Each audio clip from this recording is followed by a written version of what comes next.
back. Thank fucking oh, thank the Lord.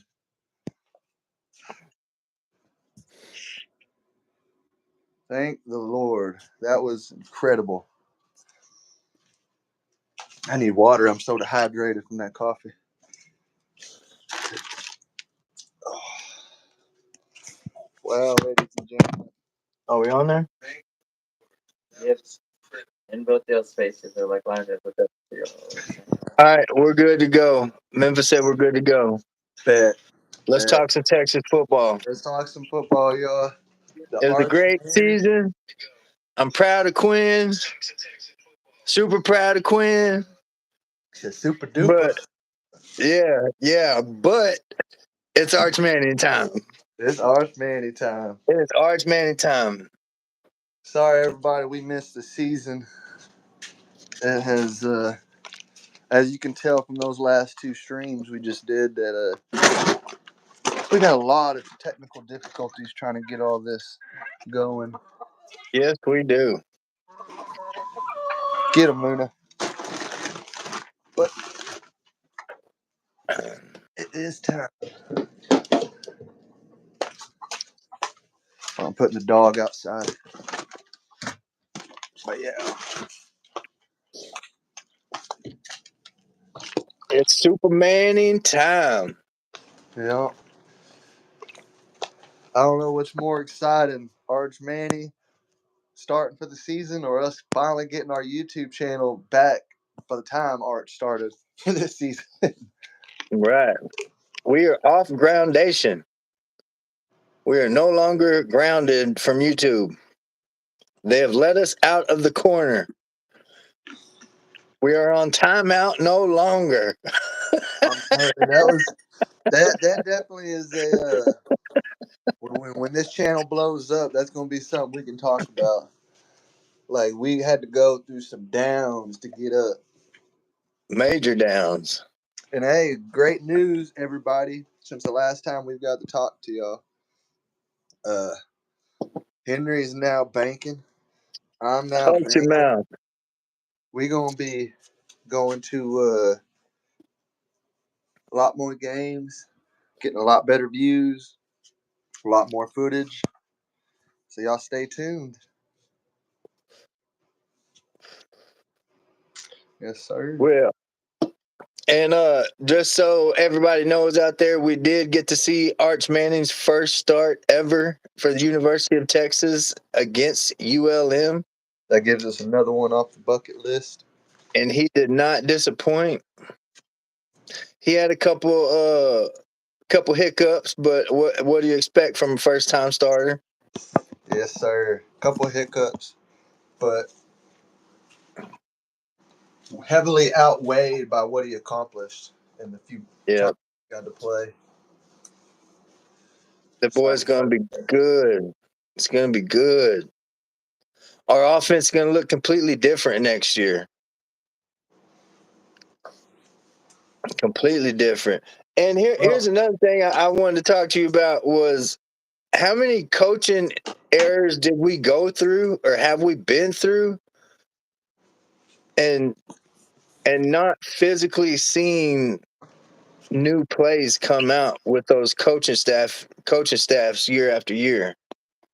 It seems like every single year that Sark has been the coach, he's brought out at least one play where after he ran it one time in one game, the entire college, everything just took that play from him and instilled it in their offense. I've never seen that before. Never. And every year he's doing it. So what has he got drawn up for Arch that's going to it's going to be sick. It's going to be scary. That, and he has so much more weapons around him and coming in than Quinn had in his tender, especially starting off the rip. Quinn didn't have much of anything in year one. And the O-line, though a couple of the games towards the end and some of the big ones during the season, our O-line just did not show up like they did when we were in the Big 12. and maybe we overhyped some of these guys a little bit because they were doing so good in the Big 12 and it wasn't the SEC. But I think either Flood's going to get it changed this season, which is my high hopes, or Shark going to be looking for a new O-line coach. No, that ain't the issue. It was just the issue of going from the Big 12 against those kind of defensive linemen as versus going against Georgia's defensive linemen. Yeah. That's a big effing difference. Yeah. Big difference. That goes right into what I was saying, that we overhyped them. We thought they were ready, and they weren't. Yeah. I mean, they did all right. They almost won that Joe Moore Award, but yeah, they did all right. They held their own for the most part. They kind of got shell-shocked against Georgia both times, but and Ohio State. Mm-hmm. And Agreed. that cost us the Natty more than anything. I believe was our O-line. Kitty, you better not. Hold on. Get your butt down from there now. He already ripped that whole curtain down yesterday. Yeah, we got good things. This will be our second year in the SEC. It'll be our first year with Arch Manning at the helm. Bring it. Bring it. So what are you most excited on the defense? That we have 5 stars at every single position group. At least one, and in some places multiple. All right. What position group are you most excited for? Or better yet, what position group are you most excited for the fact that you think they're going to elevate their game the most from where they were last year to this year? Probably defensive ends. I think that group is going to be unstoppable no matter who's in the game. Ethan Burke, Colin Simmons, Colton Vosick, Trey Moore, Lance Jackson. I mean, come on. Yeah, I think the fact Ethan Burke and Trey Moore came back were two of the biggest impacts in what you're talking about, because I really expected one, if not both of them, to leave and go to the next level. Right. Especially with Ethan, well, both of them being as old as they are now. Yeah, and Colton Vosick is a dog. Colton Boston. He was hurt his first year. He was kind of hurt this year, but next year he should be 100%. Colton Vosick's a dog. Didn't Norton declare? We're talking Yep. interior now, though, But we got a 5-star to replace him named Justice Terry. Oh yeah, forget about Justice. And Justice Terry looks like a mean son of a gun. Didn't we steal him from LSU? I want to say, as somebody. I'm not sure about him. I know we stole Cade Phillips from LSU, 5-star cornerback. That might have been who I was thinking of then. I'm gonna have to find a new spot. My I got a new desk that's just like yours, and we're in the process of rotating bedrooms still, and it's in my bedroom right now, which I'll probably do for the next video because she's asleep in there right now. But I'm gonna have a studio set back up for everyone wondering why I'm walking around and got this bright ass light behind me. Yeah, I know. It's making me dizzy watching that fan above your head. Yeah, I'm finna try to find something. You know, I don't even like carousels. Look at that, everybody. That says 2003's calling. Who's that? Oh, yeah. It's the Men in Black. Yeah, I was about to say it's 2003 Will Smith on the phone. Oh, I can't even joke about him no more. He be going to the Diddy parties. Yep. The Diddy Diddler. Yeah, I don't know. That question you asked is a super hard question to think about because our recruiting's been so good. Like we've got blue chip players all across the board. Like all across the board. Like And we're not even done with the transfer portal yet. Like, we still got a spring season that we can bring in even more dudes. Like, holy mackerel. You know, Sark loves bringing in new dudes during spring. And I'm big on players skipping out on their senior stuff and go ahead and coming to college and getting that early practice and early reps with the rest of the team and get to start building relationships. I mean, if you don't want to, you don't have to. That's the best part is you got the option, but that option being there is awesome. We're gonna go ahead and step into. Oh, it won't let me rotate. We're going to step into this office today. Oh my gosh. That damn beauty right there. We're gonna step into the office. Oh yeah, I gotta get those out later today. I'm always bringing wood home from work, crates and all kinds of shit. But I ain't gonna show you the inside because it's dirty. I gotta clean in here. But it's quiet, no animals, and nothing to distract Gat's eyeballs. Oh, Yeah, it's hard to pick a single position group because, man, Anthony Hill coming back for his third year. He's gonna win some awards this year because he should have won them last year.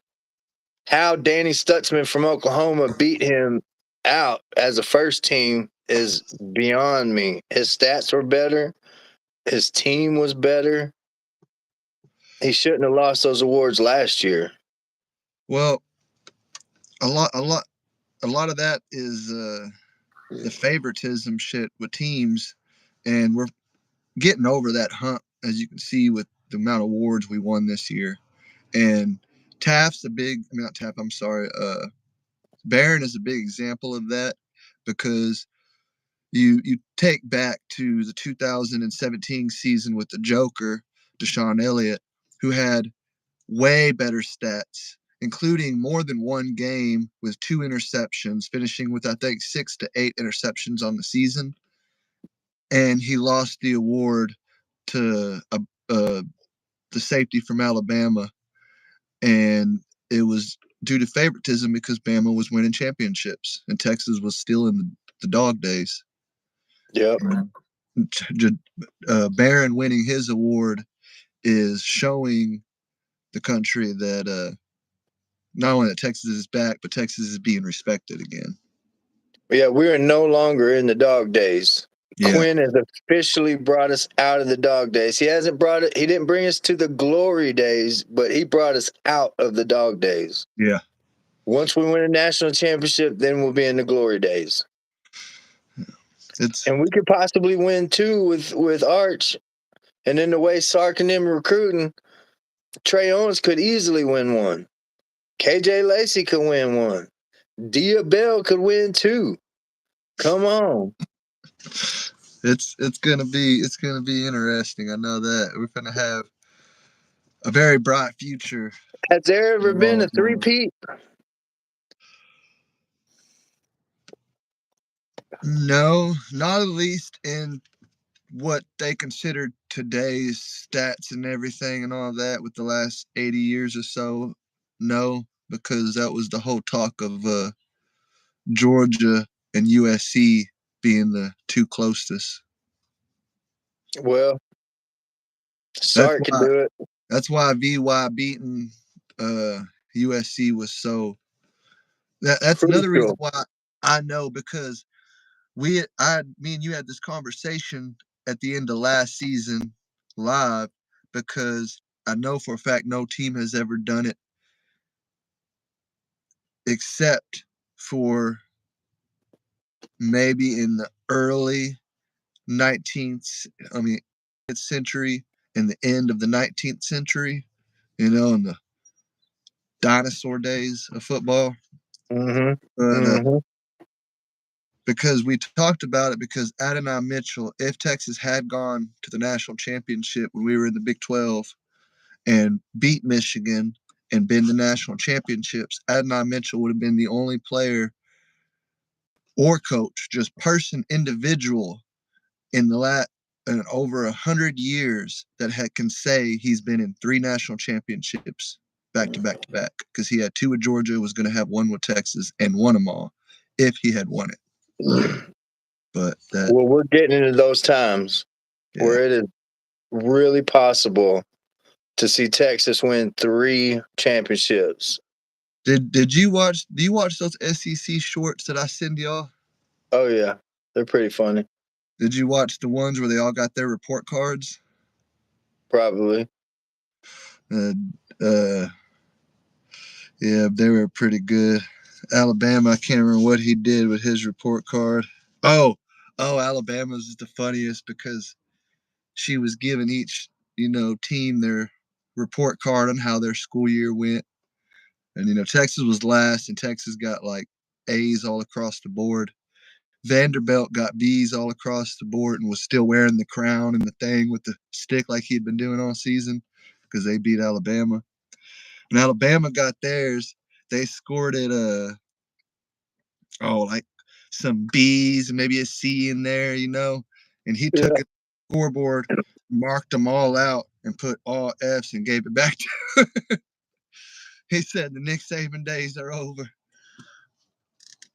They should have knew. I mean, Kalen DeBoer picking that job was just that was the dumbest coaching decision in the history of college football. I mean, you That's can't follow a coach like that. Yeah, that's worse than Pete Carroll and Seattle Seahawks fixing to beat Brady in the Super Bowl to win their back-to-back Super Bowls, and they're on the 3-yard line, and Pete Carroll and Russell Wilson are like, "We're at the 3-yard line. We could give the ball to Marshawn Lynch, the most beast power runner of the time, and let But him let's run it up throw the it. ball." Nah, we'll throw it. Let's throw it. Get an interception. That's a worse decision than that. You don't go take the job after Nick Saban. You will never be able to do 6 national championships. It's not going to happen. No. For them to think it was I don't know. He good props to him for the confidence, I guess. Props to him for confidence. Thinking he could. I see Kalen DeBoer being fired within 3 years.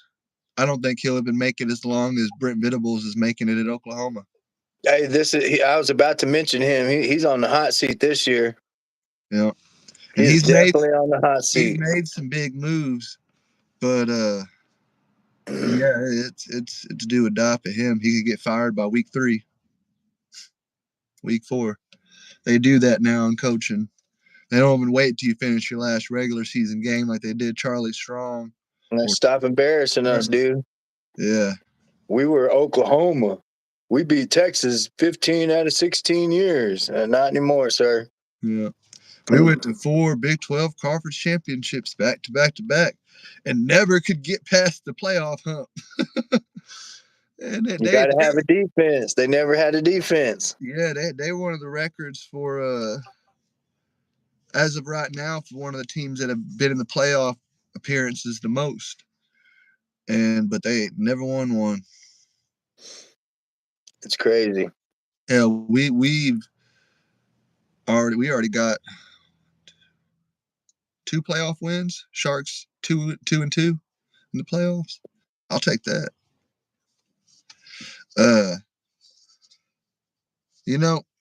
Back on the whole position, because I got off subject a little bit there, because I wanted to talk about the defense more. I did get pretty excited for what I think is going to be improved a lot. And what we talked off the phone, off the channel, was that we got the Raptor back. We got all this 5 stars in the safety room Jonah Williams being led by Michael Taft. He might as well be the field general of the DBs. And Malik Muhammad, if he can pick up his game from his sophomore slump, I'd want us to be able to talk even more highly about our DBs than we just do our interior, because the last 2 seasons, our interior has been solid. Solid. The last 2 seasons, our DBs have been doing this, which is good, but the 2023 season DBs, I'd give them like a B minus. You know, they weren't great. We gave up a lot, but last year was a big pickup. It'd have been like a B plus, A minus. I'd probably say A minus just with Barron winning the Thorpe. But this year I want to see an A plus to match what our defense has. I want to win I want, what's his name, PK to win the Boyles Award. I want him to be the assistant of the year, because we technically don't really have an offensive coordinator. That's kind of shared between Milwee, Flood, and Sharp. You know, that they kind of split that up. But we can honestly say the defense is 100% PK. So award that man the crown and let all the other awards just rain upon our defense. Because like we always say, the better the team is, the better our personal awards become. And if we're all great as a defense, it's going to make Arch's job even easier. Oh, y'all give me the ball back again? All right. Okay, I'm not even tired. Yeah, it's easy to score points when you got the ball, 39 minutes out of the hour. Yeah. You keeping the ball in your offense's hands, shit, ain't nothing but opportunity. 3 and outs, baby. And we saw a tremendous amount of three and outs this season on offense as well. But 2 games in a row, we saw 2 4th down goal line stops. When does that ever happen? One against the most talked about power rusher and Cam Skidaboo, however you say it, over at Arizona State for the quarterfinals. Stopped them. Ethan Burke put the man in the chokehold. We did it against A&M. We did it against Clemson. A&M was probably the most satisfying one. That, I think, is the one I'm thinking Ethan Burke got him in the chokehold. I might have got that one mixed up. You did. I wasn't going to correct you, though. We never stopped. We never goal line stopped Scatterboo. You sure about that? 100%. 100%. Yeah, we did it against A&M and we did it against Clemson. Clemson was fitting to score 4th and goal, and Bill Norton stopped him right up the gut. Yeah, I remember He that. really didn't even. You can't even really consider it a stop because the running back just ran into Bill Norton's stomach. and just completely stopped, lost everything he had, like a train hitting him. Man, it was a Bill Norton great. is what I'd imagine Cameron if he ever committed to football. Heard that. Cameron could have easily been a Bill Norton. Heard that. Yeah. Because you don't have to be tall to be a nose tackle. Height is usually more needed on the edge to go against tall tackles. But when you're rushing up the middle, the shorter guys usually get more of the leverage. Yeah. Yep. We're finna be scary good. I'm super excited about our 5-star defensive lineman, Justice Terry. Oh, man. He could be scary good coming out as a freshman. I can't even imagine what he's going to look like as a junior. Our linebacker core, too, backing them up. You know how many opportunities they're going to have, how many holes are going to be open in these gaps because of the fact that our D-line, they're going to be so worried about the edge and just all of it. That 7 package right there, those 7 men, no matter who's rotated in at the moment because of our depth, it's scary. Scary. And it's going to make our DB's job, like we say, even easier. A lot easier. We're gonna get it. We're in twice as many sacks next year that we got this year. I was just about to say, if they can get that kind of pressure, you know how much rest our safeties are going to have? They're just going to be standing back there just like, is the ball ever going to come this way? Yeah, like, can y'all let us play too? Like, fuck it, I'm gonna go walk up here and join this action. Shit, let me sneak up on a little blitz. Ain't getting no action back there. I heard that. That would be a nice feeling for Taft to have some low stats because of that reason. Yeah, Yeah, that's I can't wait. yeah. So I got some questions I want to ask you. What are you most excited about the Arch train? The difference in the offense as a whole. He's just he's got a mojo about him, a X factor. Um, I don't know. I think they play better with a guy like that. Like I said, Ryan Wingo, every game Arch was in, caught a pass, but from Quinn, it came few and far between. It was weird. It's like his game elevated when Arch was in there. It's like, all right, I know Arch's going to give me the ball, so I got to play. Hmm. It's weird. Arch is going to elevate the whole team. And if he can't find an open man, he can run 22 miles an hour. He said he can run 22 miles an hour. So, I mean, defenses are going to fear our offense this year. They didn't really fear our offense this last year. Nobody did. But next year, they're going to fear us. Hmm. They're going to be like, well, okay, so we got to spy Arch, but we got to keep contained on these fucking fast ass wide receivers and CJ Baxter. We get him back. Jared Gibson's going to have a year under him, and hopefully he won't fumble. Like, man, we're set, dude. We're set. You think because I got a good one to throw in there who I feel could even sneakily be better than Banks, and that's our boy. How do you pronounce his last name? Goofy? Gooseby. They want to Trevor say it Goofy. wrong. Yeah, but do you think this offensive line takes a big leap into this next season and has better protection for Arch in those big games that they didn't for Quinn? I sure hope so. Because Because Coach Flood's supposed to be the greatest in the game, so, I mean. and they did disappoint with Arch in Georgia the first go round. Before that Yeah. half, they put him in. They disappointed with Arch as well, and they allowed Arch to be pressured and not be able to feel comfortable. And I'd hate for us to lose one this year due to that old line again. Like I said, I still firm on, and I love them. I think they're a great set, especially how highly recruited. But they're the reasons we just lost our chance to go to the Natty. Now, whether or not we would have beat Notre Dame, which I still think out of Ohio State, Texas, whoever won that game was winning the Natty. But Facts. that's why we just lost the Natty. Was our O line, nothing else. And then First and goal, and we couldn't punch it in. And we never put Arch in either. Like, are you kidding me, Coach? On every other fourth down in the last 3 games, you put Arch in and let him run it. And the defenses knew he was going to run it, and he still got it. Like, do that again. Put him back in. But they didn't. But this year, they ain't got no choice because he's the starter. yeah.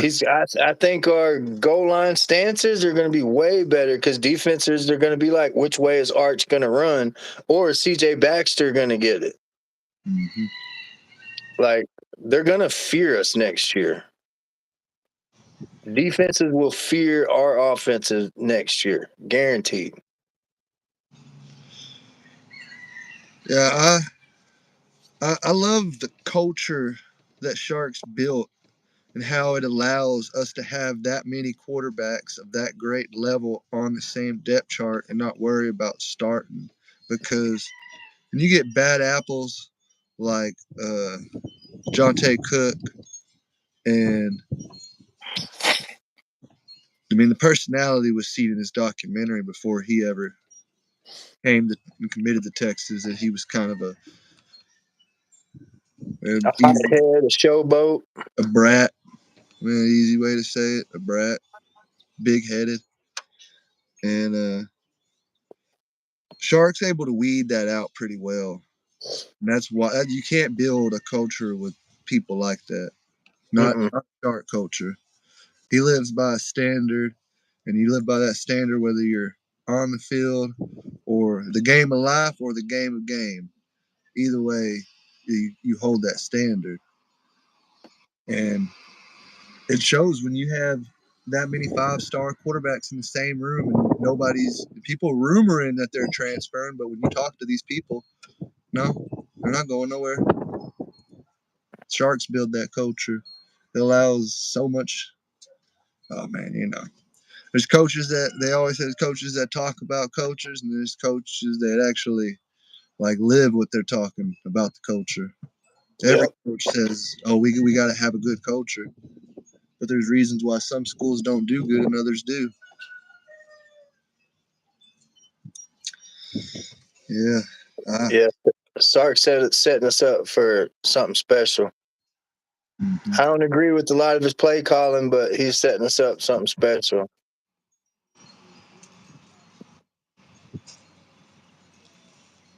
That's why I'm super excited to see what new play he's going to come out with this year that the rest of the college is going to steal after they see us run it.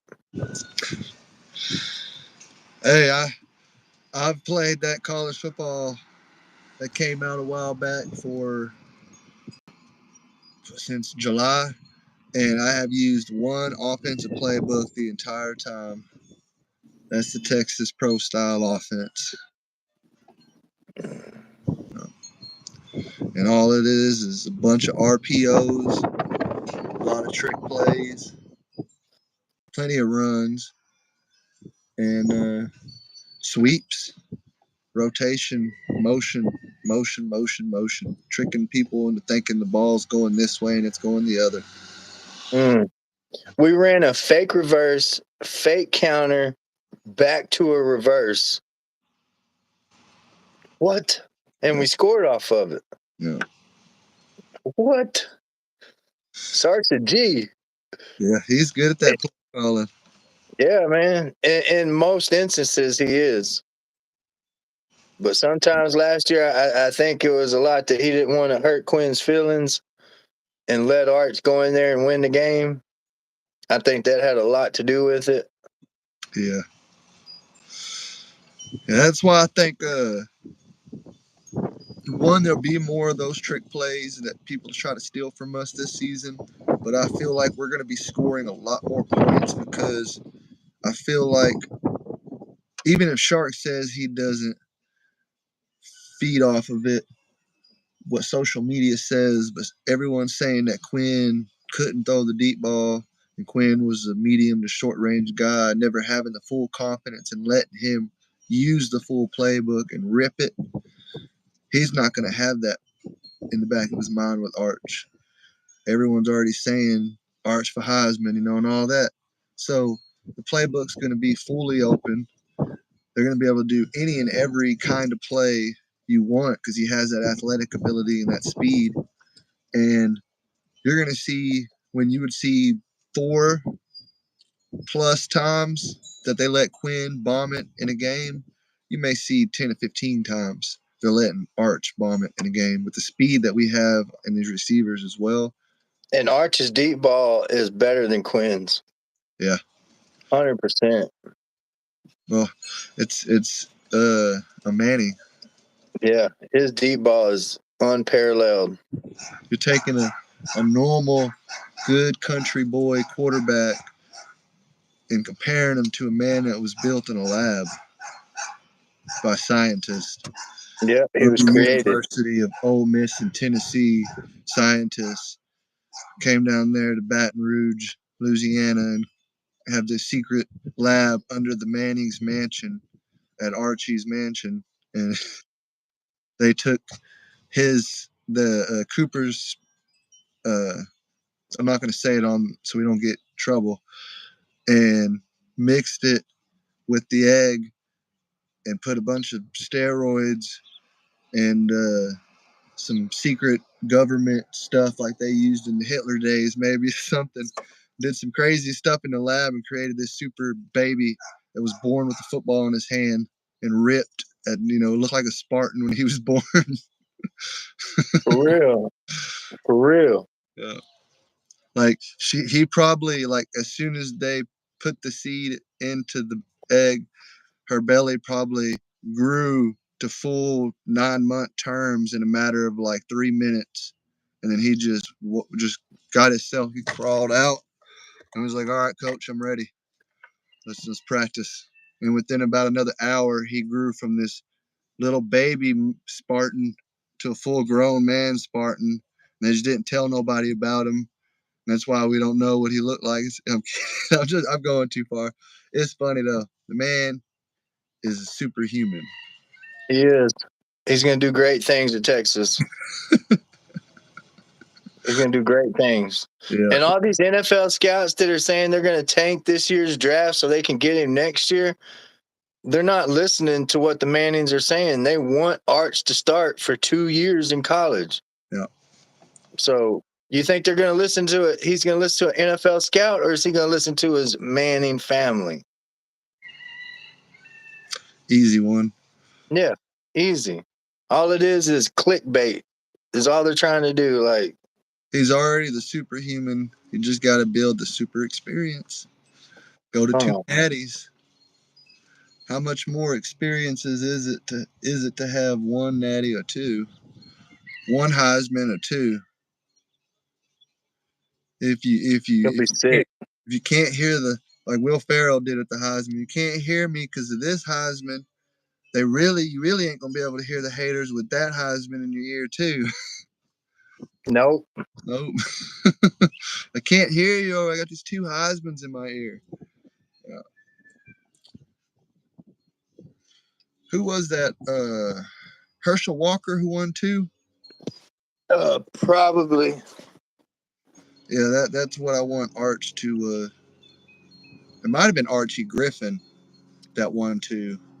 I know it was the Ohio State running back, but I'd love to see Arch Manning win 2 Heismans. Oh, somebody's parked outside. Well, I'm about ready to end this. Just about, if you are. All right. At least we're back, baby. Yeah, I'm just glad to be back. That's amazing. We're at least back on our Sunday schedule, everybody. So tune in on Sundays, and we'll try to see what we can do in between. Yeah, and again, we'll be at the spring game. Yes, sir. Watch Yes, Trey Owens and KJ Lacey set it off. And we're going to be at some pretty big games this season, so y'all tune in for that too. Probably be our first Red River rivalry, or we'll be going to see Georgia. One or the other, something. Oh, Ohio State, that's what it was. But yeah, because Georgia shell shocked us this year, and that's not going to happen next year. No. As for Ohio State as well. They shocked us.